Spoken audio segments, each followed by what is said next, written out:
I'm Jay. And today we are here to talk to you about the Godfather of spooky books, Stephen King. Because it's spooky season.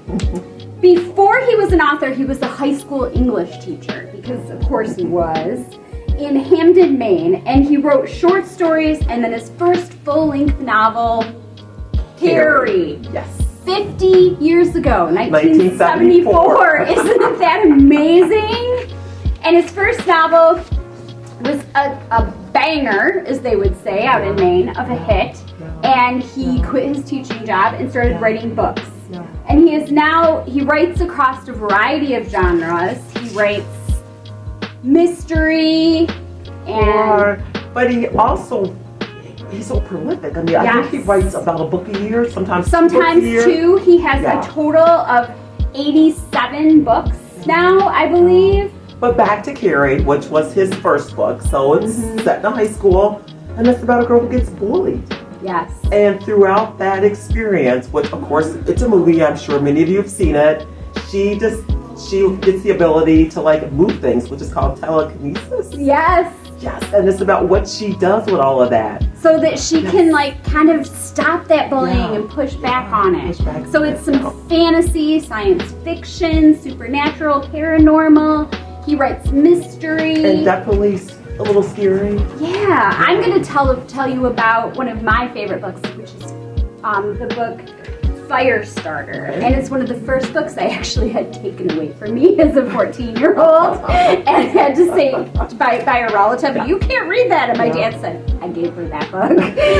And that's about an 8-year-old girl who gets the ability called pyrokinesis, to light things on fire.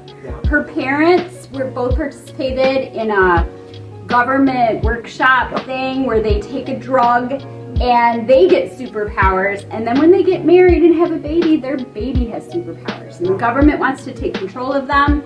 Her mother gets killed, and her father go on the run.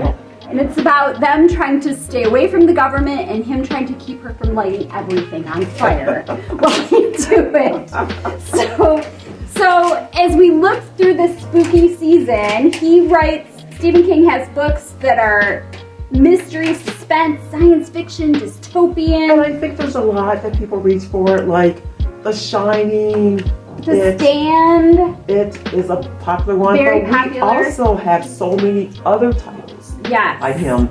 Bag of Bones, The Dark Hat, The Fairy Tale. And some of the books definitely are more of an intense read. But we also have books like Elevation that are slimmer reads, that are smaller books. And we have some of his short stories. I think we have Night Shift, which has I believe, I had to go check, but I think it has the short story Trucks that was made into the movie Maximum Overdrive. Maximum Drive is a different book. Maximum Overdrive. So as you can see, he really kind of has something for everyone. Many of his stories have teenagers or young adults, so they really pull kids in. Right. When we said we were doing this, kids were like, oh, can we come talk about... We can't forget this author. Which is his... son. So his son is also a writer. His wife, Tabitha, is also a writer. So the King family has given us so many books. And lots to choose from. For spooky season... Stephen King, and we should say he has 2 new books this year. One of short stories called You Like It Darker, and the other is a novel called Holly, and his nonfiction books are about writing. So if you are looking for a spooky book for spooky season, Stephen King is your author. Stephen King has lots to choose from. Until next time.